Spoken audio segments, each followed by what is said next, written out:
안녕하세요. 올해 32살 여자입니다.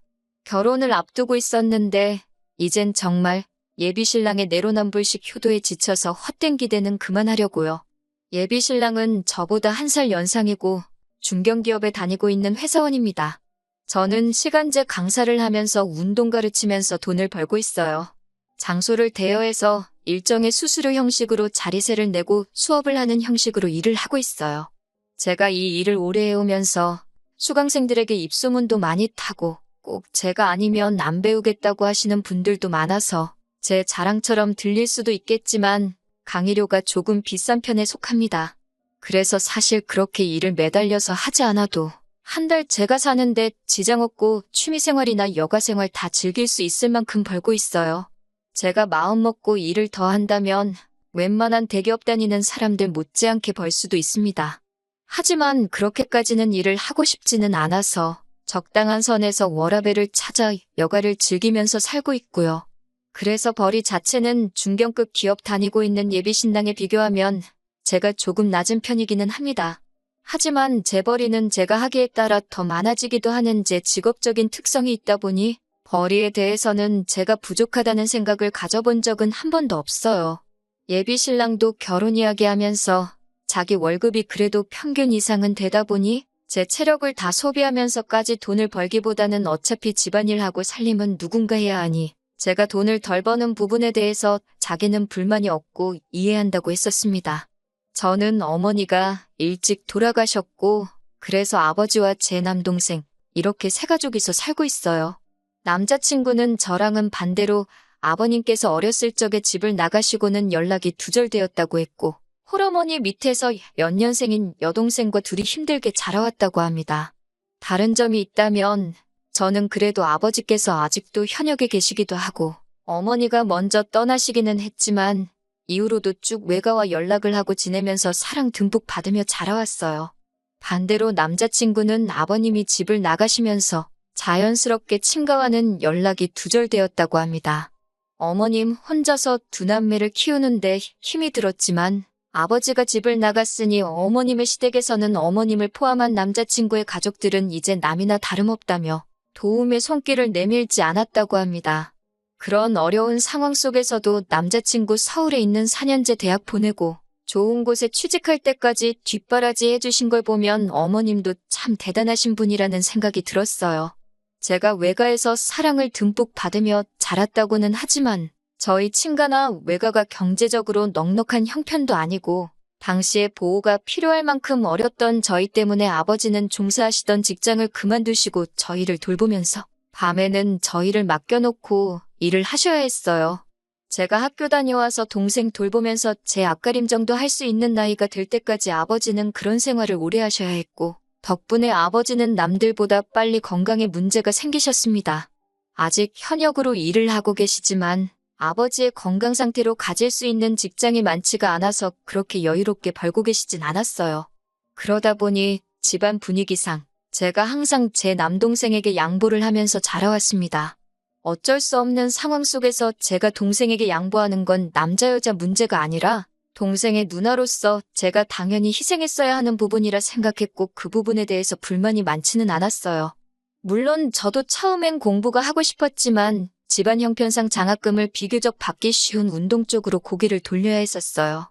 그나마 다행인 건 제 남동생이 공부를 워낙에 잘하기도 했고 집안에서도 적어도 제 동생에게만큼은 공부하는데 지장이 없도록 물심양면적으로 지원을 해주셨으니 그건 다행이라고 봐야겠죠. 아무튼 양가 형편이 그렇게 넉넉지 않은 편이다 보니 저나 남자친구나 둘 다 결혼을 하게 되더라도 양가 어른들께 도움은 받고 싶지 않은 마음은 같았습니다. 결혼 이야기 나오면서 가장 크게 고민해야 했던 신혼집 또한 둘이 모아놓은 돈을 합치고 대출을 껴서 형편 닿는 한 가장 적당한 집으로 구해서 시작하기로 했습니다. 남들처럼 신축 아파트 들어가는 건 당연히 꿈도 꾸지 못했고 그냥 어디 적당한 아파트에 전세로 들어가기만 해도 감지덕지라고 생각했습니다.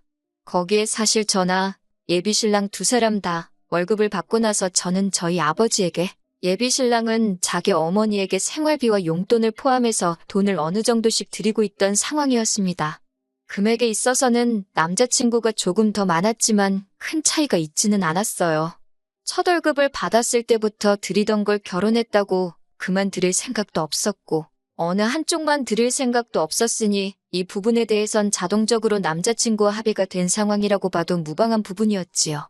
심지어 요즘 경기 침체로 인해서 금리가 엄청나게 올라 있는 상황인데 집값까지 내린다 어쩐다 하는 말이 있는 마당에 비싼 이자를 내면서까지 자가로 집을 구하는 게 맞는 건가 하는 생각이 들었습니다. 무엇보다 금리 때문에 이자가 오른 부분이 가장 타격이 컸어요. 돈을 이중 삼중으로 내게 생겼으니 걱정이 이만저만이 아니었지요.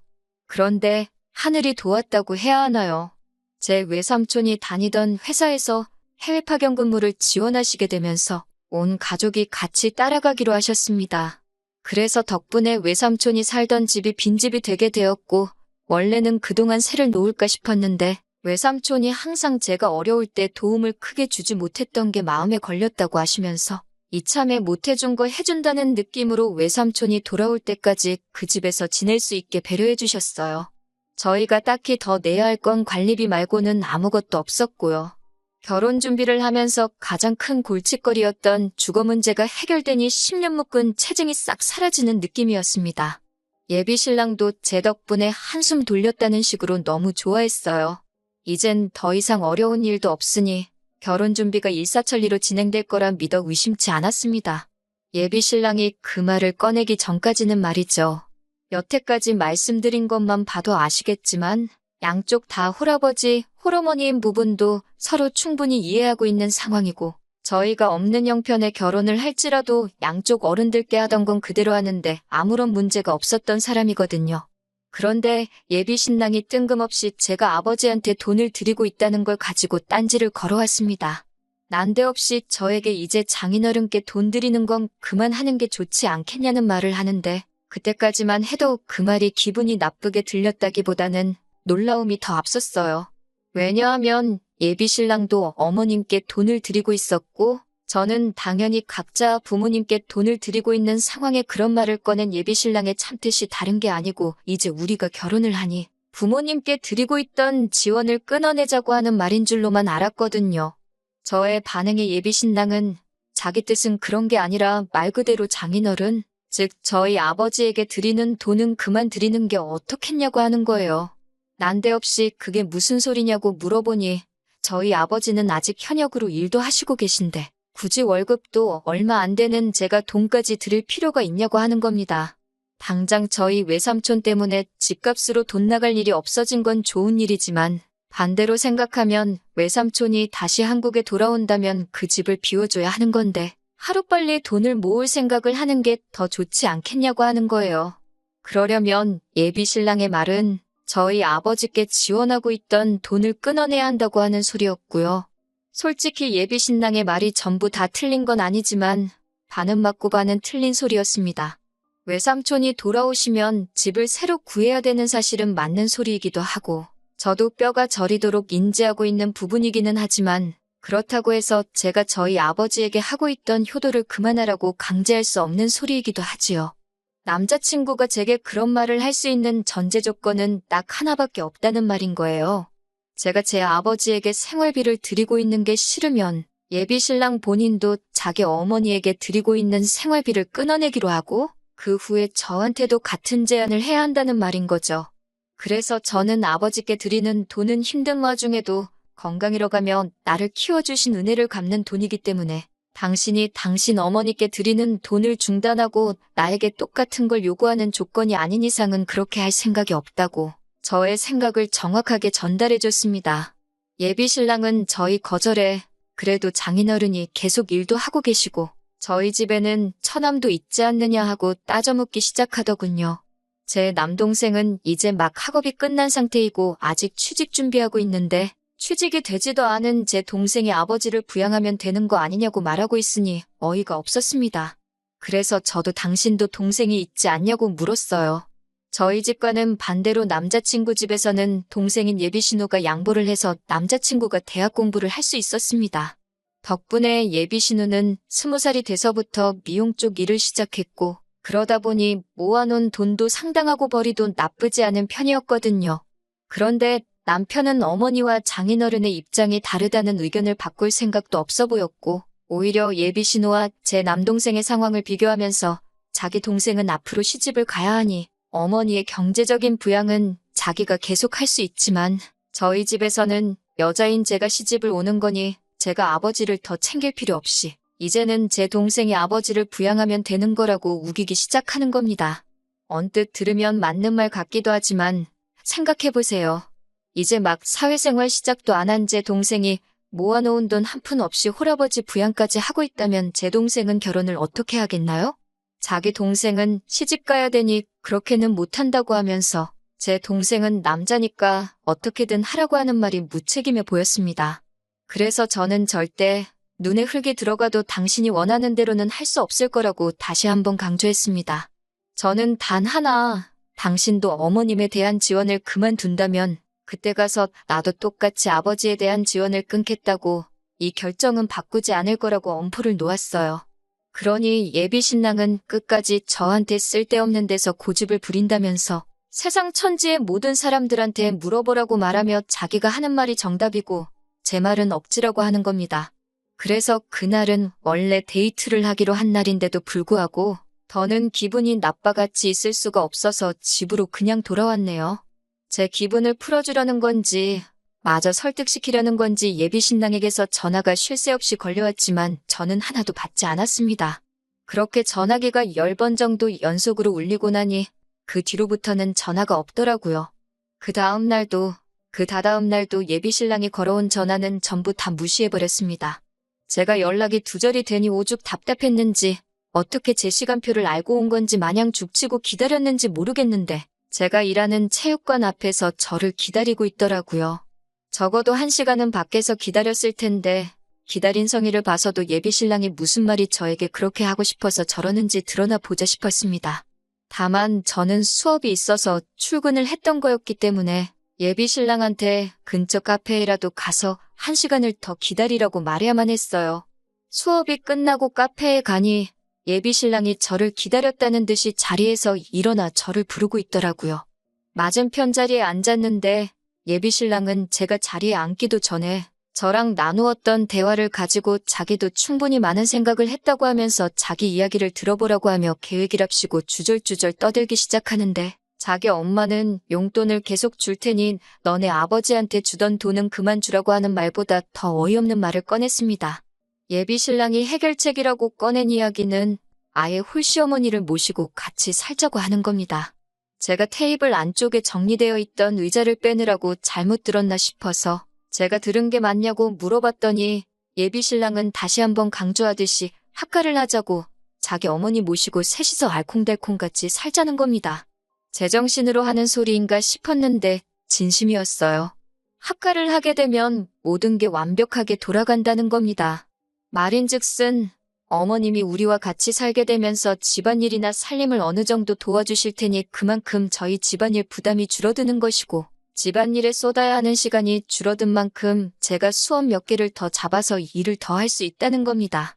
제가 일을 더 하면 달에 버는 돈이 지금보다 훨씬 늘어나기 마련이고 그러면 저는 그 늘어난 벌이로 아버지에게 경제적 지원을 해주면 되는 거 아니겠냐 하는 겁니다. 그리고 어머니가 제가 해야 할 집안일을 도와주는 거나 마찬가지니 제가 어머님에게 집안일 해주는 월급 마냥 제가 벌어온 돈으로 어머님께 돈을 더 드리면 되는 거 아니겠냐고요. 매번 말은 그럴싸하게 하는 것 같지만 내로남불 자기만 효도하려고 하는 개수작을 넘어서 이번에는 아예 저한테 대리효도를 강요하고 있는 모습에 어이가 없어서 말도 제대로 안 나오더라고요. 나지막히 그럴 거면 아예 신우도 데리고 살지 그러냐고 비아냥대듯이 이야기했습니다. 그런데 예비 신랑은 눈치가 없는 건지 없는 척을 하는 건지 얼굴에 웃음꽃이 활짝 피더니 진짜 그래도 되냐고 하는 겁니다. 그러면서 저희 외삼촌 집이 방이 3개이니 안방은 어머님들이고 제일 작은 방은 자기 여동생이 쓰게 하면 되겠다 하는 거예요. 정말 남자친구 하는 꼬라지가 점이 가경이었습니다. 예비 신우는 집안일은 못 도와주지만 빨래나 설거지 같은 걸 시키겠다고 하면서 집안일을 그렇게 크게 도와주는 게 아니니 한 달에 한 20만 원만 용돈하라고 주면 되겠다고 하면서 아주 지 식구들 줄 돈을 제가 번 돈으로 털어먹으려는 계획을 얼굴색 하나 변하지 않고 세상에서 제일 착한 사람이냥 연기하면서 떠들고 있더라고요. 누가 보면 제가 악덕며느리, 악덕새 언니라도 되는 것처럼 말입니다. 듣자 하니 얼토당토하는 터무니없는 말만 늘어놓길래 오죽하면 제가 속으로 혹시 저 중에 하나만 내가 오케이 하도록 저런 어이없는 말만 주르륵 늘어놓고 있는 건가 하는 생각이 들었어요. 어디 한번 갈 때까지 가보자는 말인가도 싶어서 저도 듣고만 있다가 한마디 건넸습니다. 지금 어머님을 모시고 신우까지 들여서 살자는 이야기하는 거면 어차피 방도 3개인 집에서 시작하게 되었는데 길게 이야기할 게 뭐 있냐고. 나도 똑같이 우리 아버지 모시고 동생 데리고 들어와서 살겠다고 했습니다. 사실 이때까지도 결혼을 뒤집어버리겠다 하는 생각보다 예비 신랑에게 자기가 하고 있는 말들이 얼마나 터무니없는 상황인가를 똑같은 방법을 써서 알려주고 싶었어요. 그런데 예비 신랑 반응이 더 어이가 없더군요. 곰곰이 생각하는 척을 하더니 그것도 좋은 방법이겠다 하는 겁니다. 장인어른이 어쨌든 많지는 않지만 돈을 벌고 계시니 그 돈으로 우리 가족들, 그러니까 예비 시모와 신우 생활비를 하면 딱 좋겠다고요. 그런데 또 한 번 곰곰이 생각하더니 그래도 천암까지 드리는 건 조금 무리가 있다면서 천암은 그냥 독립시키면 안 되나? 하면서 혼자 중얼거리는 거예요. 제 동생은 또 뭐 때문에 같이 못 살겠냐 하니 그래도 예비 신우랑 제 동생이 장성한 두 남녀인데 한 공간에 있다가 겹사돈이 될 수도 있는 거 아니냐고 합니다. 그러면서 자기 동생, 그러니까 예비 신우는 이제 자리도 잡히고 안정적으로 돈을 벌고 있는 상황인데 처남은 지금 직장도 없지 않냐고 하면서 자기 여동생을 넘보기에는 한참 멀었다고 하는 거예요. 예비 신우는 더 좋은 남자를 만날 자격이 있다나요? 그것도 어이가 없었습니다. 예비 신우 직업을 무시하는 게 아니고 손아랫 사람이라고 하지만 사실 예비 신랑하고 연년생이라 저랑 동갑이거든요. 저도 경력이 쌓이고 쌓여 지금 안정적인 수입원이 생겨있는 것처럼 신우도 똑같이 20살부터 일을 시작했으니 현재 자리를 잡고 안정적인 상황이 돼 있는 건 당연한 일이라고 생각합니다. 그에 반해 제 동생은 이제 27돼서 공부를 마치고 취직 준비 시작한 지도 얼마 되지 않은 데다가 예비 신랑 다니는 정도의 회사에서는 제 동생 데리고 가고 싶다고 스카우트 제의가 먼저 오고 있는 상황인데 어디 제 동생을 지 여동생에 비할 게 안 된다느니 조건이 딸린다느니 그런 이야기를 하는 건지 웃기지도 않았습니다. 애초에 예비 신우라는 특이한 조건을 떠나서 저도 제 동생이 저랑 동갑내기 여자를 결혼할 상대라고 데리고 온다면 기분이 별로일 것 같거든요. 그런데 예비 신랑은 끝까지 자기는 관대하고 자기 가족들은 도와줘야 하고 처가와 시가 차별을 두지 않고 양가에 잘한다는 식으로 씨알도 먹히지도 않을 연기를 하면서 말도 안 되는 조건을 갖다 붙이고 있으니 어이가 없었습니다. 거기서 끝냈어도 충분히 정이 떨어졌을 텐데 예비 신랑이 덧붙인 한마디에 저는 이 결혼을 완전 쪽내야겠다 결심을 하고 말았어요. 처남이 자기 여동생을 꼬셔가서 겹사돈이 되면 어떡하냐는 말도 발칙해서 어이가 없었는데 곰곰이 생각해보더니 결국에는 우리 아버지도 같이 모시고 사는 건 넌센스가 아니냐고 하는 겁니다. 아무리 장인어른이라고 하실지라도 남자이고 혼자 된 지 오래되셨는데 혹시나 집에 아무도 없을 때 저희 아버지가 자기 어머니를 어떻게 할 수도 있지 않겠냐고 하면서 혼자 아주 아침 드라마에도 나오지 않을 말도 안 되는 이야기를 꺼내면서 결국에는 지 엄마랑 여동생만 같이 학가에서 사는 게 좋겠다고 하는 겁니다. 장인어른이 벌어오는 돈 몇 푼 때문에 자기 엄마를 위험한 상황에 놓이게 할 수 없다나요? 그 말 듣자마자 제가 마시고 있던 아이스커피 잔을 들어서 예비 신랑 얼굴에다가 있는 힘껏 끼얹어 버렸습니다. 그동안 함께 해온 것도 있고 애초에 결혼까지 생각했던 사이다 보니 웬만해선 적당히 서로 양보하고 타협해서 좋게 좋게 넘어가려고 했는데 이건 뭐 나는 내 가족 챙겨야 되지만 너는 너네 가족 챙기는 거 아까워서 못 보겠다고 하는 심보로 다 안 된다고 나서는데 양보하고 타협할 게 뭐가 있나 싶었어요. 예비 신랑은 얼굴에 커피를 뒤집어 쓰고 얼이 빠져서 자기가 홀랑 젖어 있는 꼴을 보고 얼어붙어 있었습니다. 주변 사람들도 시선이 저희 쪽으로 집중이 되기 시작했고 거기서 저도 나쁘끄러워서 더 있을 수가 없어서 내가 오늘 마신 게 아이스커피라서 천만 다행인 줄 알라고 뜨거운 커피였어도 얼굴에다 냅다 뿌렸을 거라고 말하고 자리를 나왔어요. 카페 밖을 나서는 저를 감히 쫓아오지도 못하더라고요. 아마 시원한 커피 맞고 정신이 확 들었나 봅니다. 하지만 제가 그렇게 커피를 끼얹은 건 정신 차리고 반성하라는 뜻이 아니고 완전히 헤어지자고 하는 말이었어요. 예상한 대로 남자친구는 몇 시간도 지나지 않아서 자기가 잘못 생각했다고 하면서 저보고 한 번만 기회를 더 달라고 하더라고요. 하지만 끝까지 어머님 모시고 사는 게 전제 조건이고 제가 결혼 후에도 아버지께 용돈을 드리는 걸 허락해준다 만다 하는 이야기를 하고 있었어요. 내가 번 돈 내가 쓰는데 그걸 왜 너한테 허락을 받아야 되는 거냐고 쏘아붙이고 그냥 나 말고 다른 사람 만나서 입맛에 맞게 허락을 해주든 말든 하라고 했습니다. 기어이 집 앞까지 찾아와서 제 다리를 붙잡고 빌었는데 자초지종을 들은 제 남동생하고 아버지가 밖까지 쫓아나와서 한 번만 더 집 근처나 제 근처에서 얼씬대면 말로는 안 끝날 거라고 강하게 나오니 예비 신랑은 잔뜩 겁을 먹고서는 정말 제 근처에 얼씬도 안 하더라고요. 그래서 덕분에 안전이별했습니다. 아버지는 제가 결혼을 눈앞에 두고 당신 용돈 드리는 것 때문에 제가 파혼하게 된 거 아니냐며 책임감을 느끼셨는데 전혀 그렇지 않다고 했어요.